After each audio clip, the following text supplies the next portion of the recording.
Hello guys, welcome back to target based life sciences. तो आज हम पढ़ने वाले हैं बायोसिंथेसिस, मतलब कि फैटी एसिड का सिंथेसिस।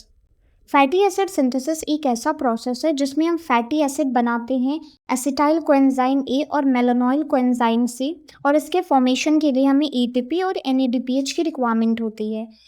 ये जो प्रोसेस होता है, ईस्ट और एनिमल के केस में ये साइटोसोल होता है, और अगर हम ये प्रोसेस प्लांट्स में करवाते हैं तो उसके लिए हमें स्ट्रोमा चाहिए होता है क्लोरोप्लास्ट का। ठीक, क्लोरोप्लास्ट है हमारा, जो कि एक डबल मेम्ब्रेन बाउंड ऑर्गेनेली होता है। फिर यहाँ पे जेली लाइक फ्लूइड फिल होता है जिसे हम स्ट्रोमा कहते हैं। तो वो प्लांट के केस में जो फैटी एसिड का सिंथेसिस होता है वो इसी स्ट्रोमा में किया जाता है।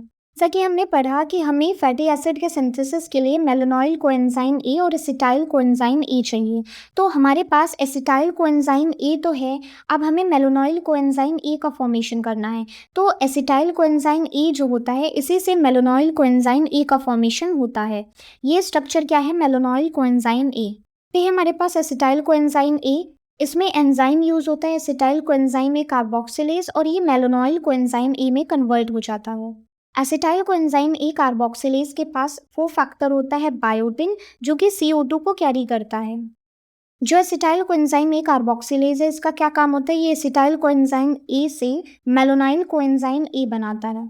तो हम इसके स्ट्रक्चर को पढ़ते हैं और समझते हैं कि किस तरीके से ये एसिटाइल कोएंजाइम ए से मेलानोइल कोएंजाइम ए का फॉर्मेशन करता है।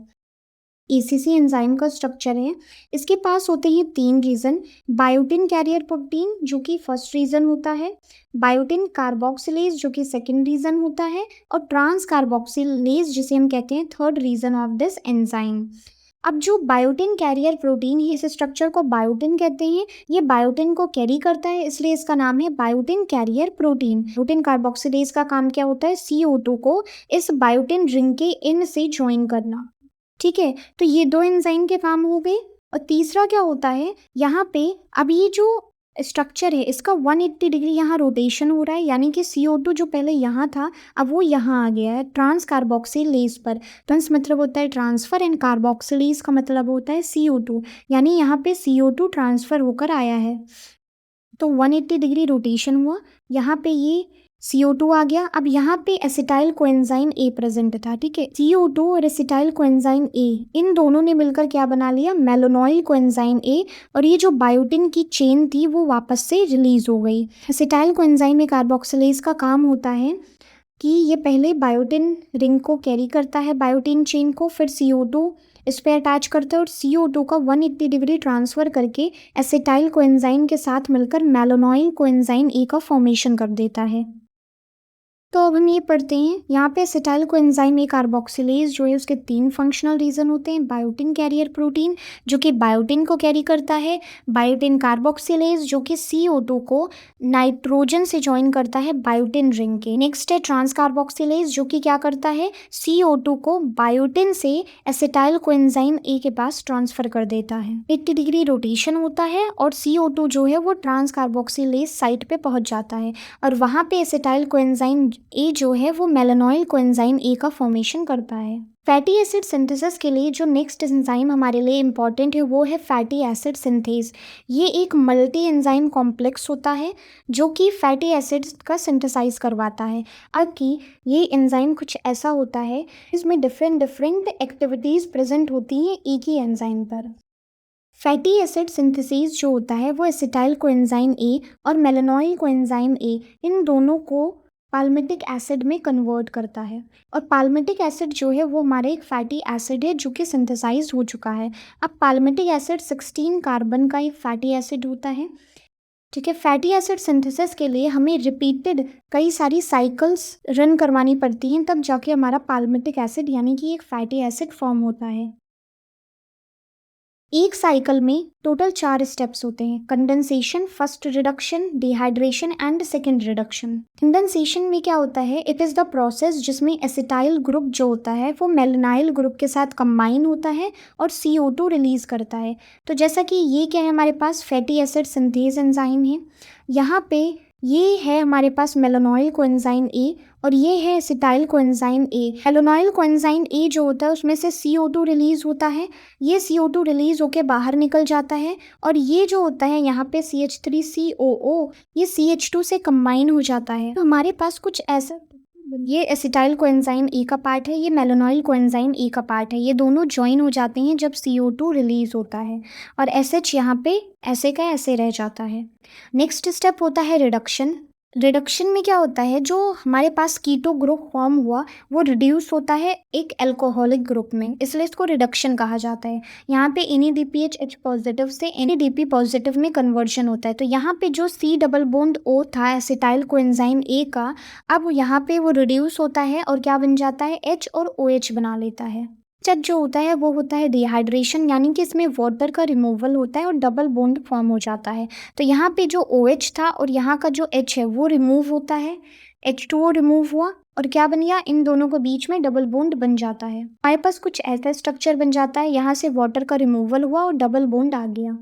नेक्स्ट स्टेप होता है रिडक्शन। रिडक्शन में जो डबल बॉन्ड फॉर्म हुआ उसको रिड्यूस किया जाता है और सैचुरेटेड फैटी एसाइल ग्रुप बनाया जाता है। यहाँ हमारे पास डबल बॉन्ड था, उसका रिडक्शन हुआ, NADPH H पॉजिटिव से NADP पॉजिटिव बना और डबल बॉन्ड रिड्यूस होके इस तरीके से उसने फैटी एसिड बना लिया। तो ये क्या है, फर्स्ट साइकिल जिसमें हमें ये मिला। अब ऐसे ही कंटिन्यू कई साइकिल चलती हैं तब जाके पाल्मिटिक एसिड बनता है जो कि 16 कार्बन का होता है। ते हैं रेगुलेशन के हम फैटी एसिड सिंथेसिस जो है उसको कैसे कब सिंथेसाइज करना है, कब हमें फैटी एसिड सिंथेसाइज नहीं करना है, किस तरीके से हम इस प्रोसेस को रेगुलेट कर सकते हैं। तो पहला होता है हमारे पास short term regulation. Short term regulation हम करते हैं एलोस्टेरिकली। अब एलोस्टेरिक क्या होता है, हमारे पास एंजाइम जो होता है वो कुछ इस तरीके से होता है। ये क्या है, एंजाइम की एक्टिवेटर साइट होती है। कुछ एंजाइम ऐसे होते हैं जिनके पास यहाँ पे एक साइट प्रेजेंट होती है जिसको हम कहते हैं एलोस्टेरिक साइट। फॉर एग्जांपल हमारे पास सिट्रेट हो, सिट्रेट एज एन एक्टिवेटर काम करता है। मतलब कि अगर बॉडी में सिट्रेट है, मतलब ये कह रहा है कि बॉडी में हाई सेलुलर एनर्जी है और अबंडेंट एसिटाइल कोएंजाइम ए है। अब ये जो सिट्रेट है ये एसिटाइल कोएंजाइम ए है, इसके पास ये क्या है, एलोस्टेरिक साइट है। ये सिट्रेट जो है इस एसिटाइल कोएंजाइम ए कार्बोक्सिलेज की इस एलोस्टेरिक साइट से बाइंड करता है और इसको क्या कर देता है, एक्टिव कर देता है ताकि ये फैटी एसिड को सिंथेसाइज करे। लेकिन वहीं पे पाल्मिटोल कोएंजाइम ए जो है वो एज एन इनहिबिटर काम करता है। जो पाल्मिटोल कोएंजाइम ए है यही क्या है, हमारा एंड प्रोडक्ट है किसका, फैटी एसिड सिंथेसिस का। अभी जब हमने एक साइकिल में 4 स्टेप्स देखे, तो जी जब हम कंटिन्यू साइकिल करते जाएंगे तो लास्ट प्रोडक्ट जो बनेगा वो हमारे पास पाल्मिटाइल कोएंजाइम ए है। हमारे बॉडी में पाल्मिटाइल कोएंजाइम ए प्रेजेंट है तो ये क्या करेगा, नेगेटिव फीडबैक देगा और ACC को इनएक्टिव कर देगा, इससे फैटी एसिड सिंथेसिस रुक जाएगी। नेक्स्ट है हार्मोनल रेगुलेशन। हार्मोनल रेगुलेशन जो है ये ACC को कंट्रोल करते हैं उसकी फॉस्फोराइलेशन स्टेट को चेंज करके। जैसे कि फर्स्ट हमारे पास हार्मोन है इंसुलिन। इंसुलिन तब रिलीज होता है जब हमने अपना मील ले लिया हो। अब इंसुलिन जो है वो प्रोटीन फॉस्फेटेज 2A एक्टिवेट करेगा। ये एक ऐसा एंजाइम है जो कि एसिटाइल कोएंजाइम ए कार्बोक्सिलेज से फॉस्फेट ग्रुप को रिमूव करता है, यानी उसको डीफॉस्फोराइलेट कर देता है। एज अ रिजल्ट क्या होता है, जो एसिटाइल कोएंजाइम ए कार्बोक्सिलेज है वो एक्टिवेट हो जाता है और वो जितने भाई एक्स्ट्रा कार्बोहाइड्रेट होता है उसको फैट में कन्वर्ट कर देता है। अगर हम एसिटाइल कोएंजाइम ए कार्बोक्सिलेज पर डीफॉस्फोराइलेशन कर रहे हैं यानी कि फॉस्फेट को रिमूव कर रहे हैं तो वो एक्टिवेट हो जाएगा। अगर हम उस पर फॉस्फेट ग्रुप ऐड कर रहे हैं तो इनएक्टिवेट हो जाएगा। तो यहाँ पे प्रोटीन फॉस्फेटेज 2A उसको डीफॉस्फोराइलेट कर रहा है यानी कि उसको एक्टिवेट कर रहा है। अगर ACC एक्टिवेट हुआ तो ये फैटी एसिड सिंथेसिस करेगा। नेक्स्ट है ग्लूकागन एपिनेफ्राइन। ये हॉर्मोन्स तब रिलीज होते हैं जब फास्टिंग स्टेट होती है। ये हार्मोन क्या करते हैं, AMP एक्टिवेटेड प्रोटीन काइनेज को एक्टिवेट करते हैं। ये जाके फॉस्फेट ग्रुप ऐड कर देता है ACC यानी एसिटाइल कोएंजाइम ए कार्बोक्सिलेज पर। एज अ रिजल्ट ACC पे क्या होता है, फॉस्फेट ग्रुप अटैच हो जाता है और वो फॉस्फोराइलेट हो जाता है।